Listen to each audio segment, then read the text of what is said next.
Welcome back to Spectrum IAS class. मैं doctor Rajkumar Singh. General science में biology का class चल रहा था और उसमें हम लोग चैप्टर चूज किए थे बायोटेक्नोलॉजी, और बायोटेक्नोलॉजी में प्रोडक्ट देख रहे थे। उस प्रोडक्ट में एंटीबायोटिक वैक्सीन के बारे में जानकारी ले लिए थे। आज का सब्जेक्ट हम लोग का होगा फर्मेंटेशन, और हिंदी वर्ड है इसका किण्वन।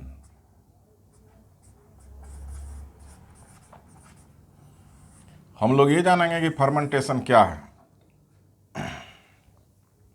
इसका एप्लीकेशन क्या है। तो इस जीव जगत में जितने भी जीव जंतु हैं उनके शरीर बने होते हैं ऑर्गेनिक कंपाउंड के। कंपाउंड दो तरह का, ऑर्गेनिक इनऑर्गेनिक, ध्यान रखिएगा, कार्बनिक और अकार्बनिक। तो शरीर का निर्माण, जीव के किसी भी जीव के शरीर का निर्माण में कार्बनिक यौगिक होना अनिवार्य है।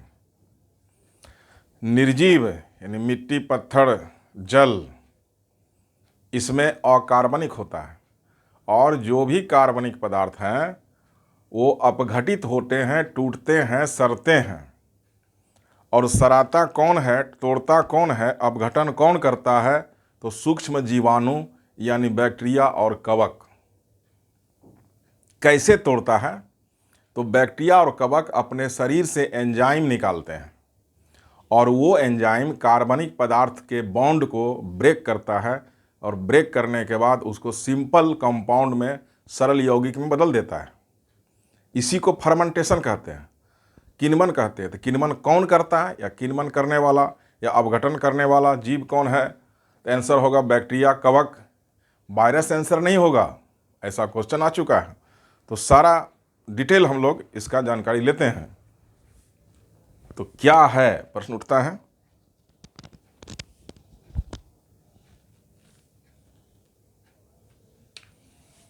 यह एक जैव रासायनिक क्रिया है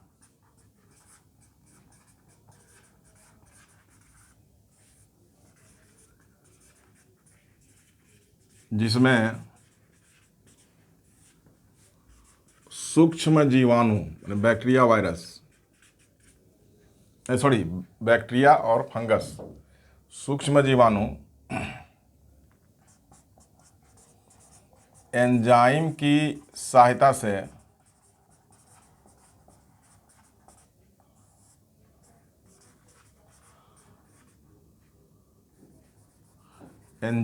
सहायता से कार्बनिक पदार्थों को सरल यौगिक में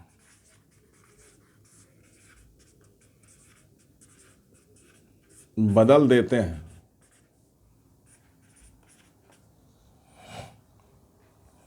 fermentation is a biochemical reaction. वहाँ से ही प्रश्न है कि which type of reaction?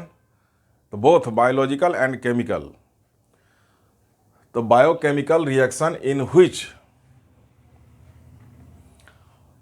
organic compounds are broken down into simple compound with the help of enzyme secreted by microorganism, that is bacteria and fungi।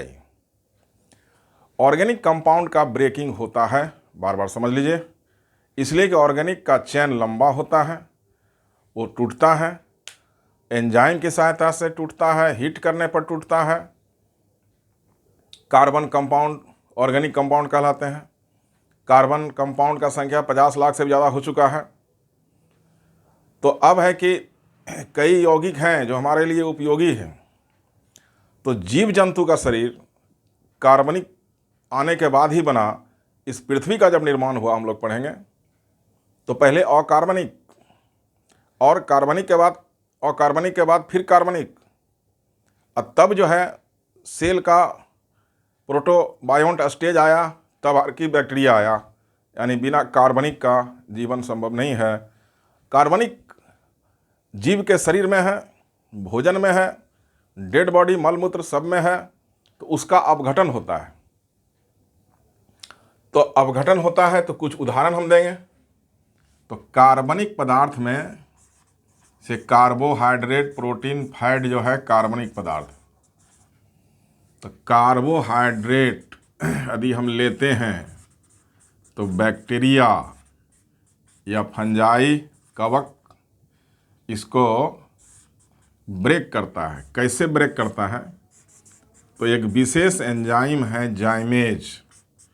इस एंजाइम का नाम और भी चेंज होगा, लेकिन मेनली जाइमेज एंजाइम यूज होता है। तो वो भी प्रश्न है कि फर्मेंटेशन में कौन सा एंजाइम का प्रयोग होता है, ऐसा प्रश्न आया है। तो हमारा आंसर क्या हो जाएगा? जाइमेज। अब इस एंजाइम के कारण जो कार्बोहाइड्रेट है वो ब्रेक करके इथाइल अल्कोहल, लैक्टिक एसिड,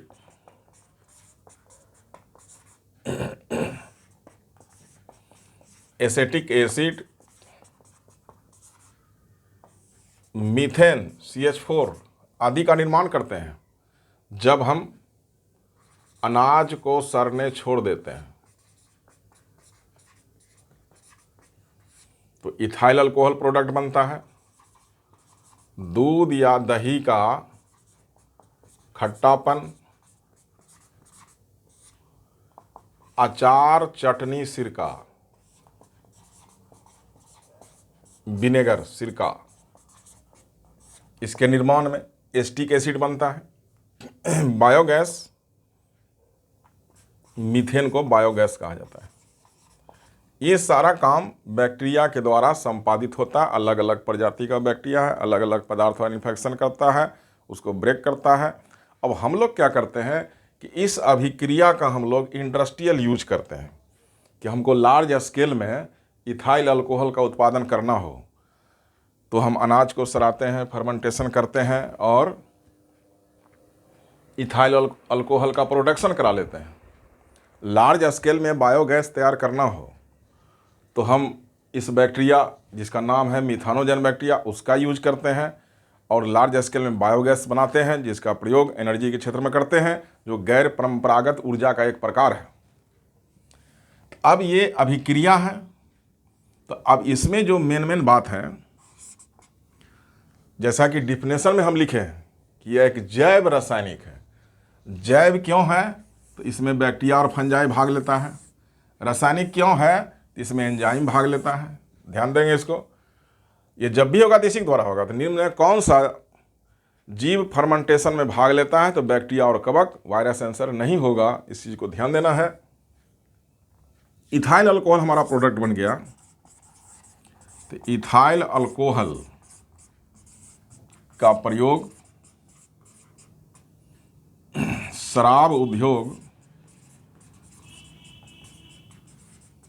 में होता है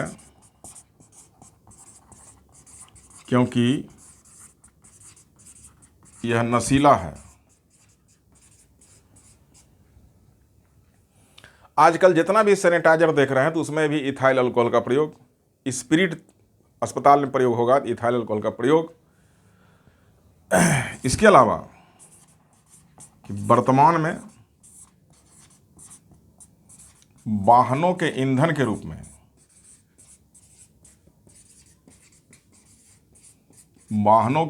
रूप में इसका प्रयोग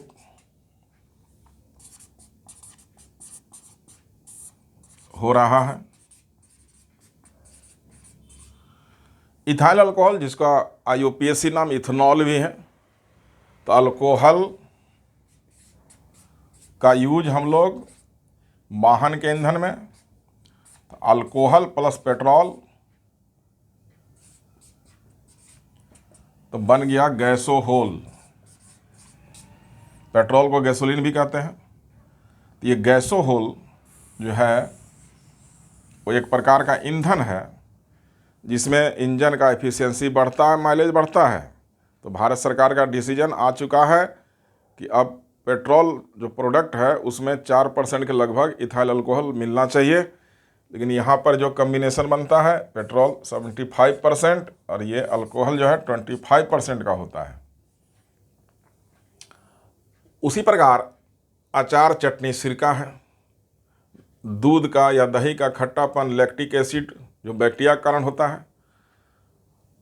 बायोगैस एक मुद्दा है हमारे पास, तो उसको भी हम चर्चा में लेंगे। इथाइल अल्कोहल का इंडस्ट्रियल हम यूज करते हैं। ध्यान रखना है कि मिथाइल अल्कोहल जो है, मिथाइल अल्कोहल ये जहरीला है, पॉइजनस है।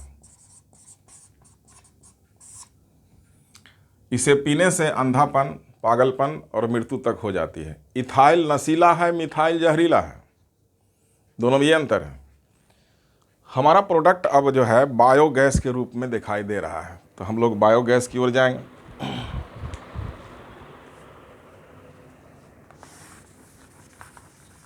बायोगैस क्या है, इसका निर्माण कैसे होता है, इस चीज़ को जानकारी लेंगे।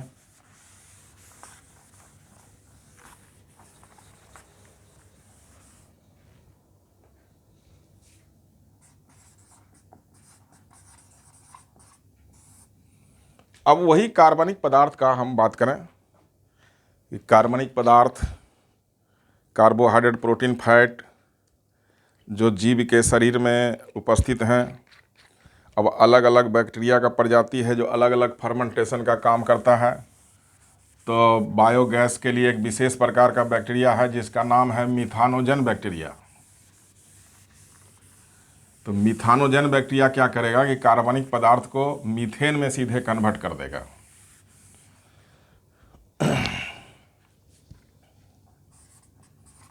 तो जीव जंतु के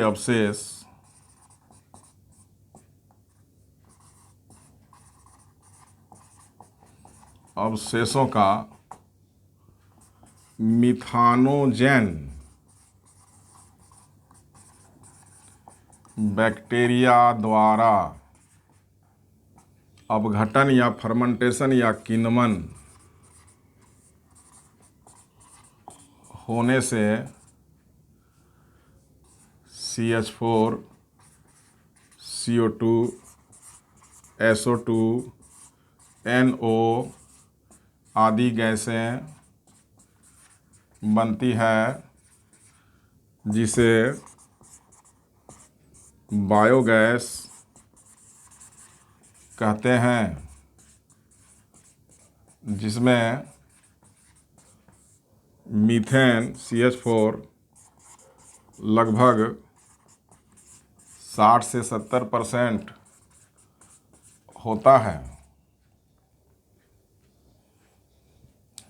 मीथेन का प्रोडक्शन हो गया और मीथेन का परसेंटेज आ गया हमारे पास। तो मेन यूज हम मीथेन का ही करते हैं कि मीथेन ज्वलनशील गैस है जिसका प्रयोग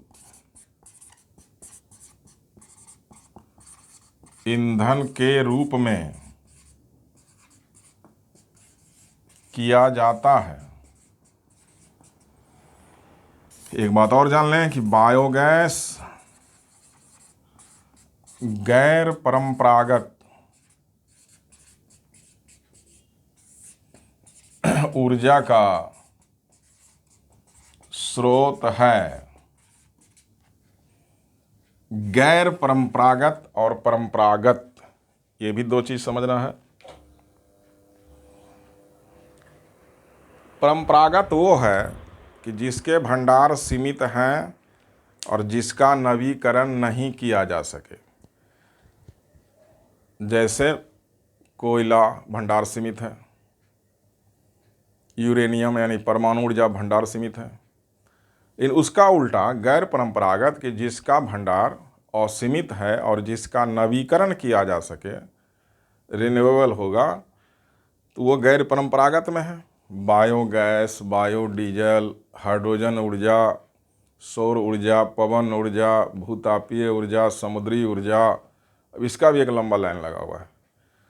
और गैर परंपरागत जो है अनलिमिटेड स्रोत है, बार बार हम यूज कर सकते हैं और पर्यावरण के दृष्टि से काफ़ी बेहतर है कि प्रदूषण मिनिमम है। तो इसलिए हम इसको यूज करते हैं। कहीं प्रदूषण नहीं भी है, जैसे पवन ऊर्जा में नहीं है, सौर ऊर्जा में नहीं है। तो इस तरह से ये पर्यावरण के दृष्टि से काफ़ी महत्वपूर्ण है। अभी इस पर सरकार के द्वारा काफ़ी जोर दिया जा रहा है।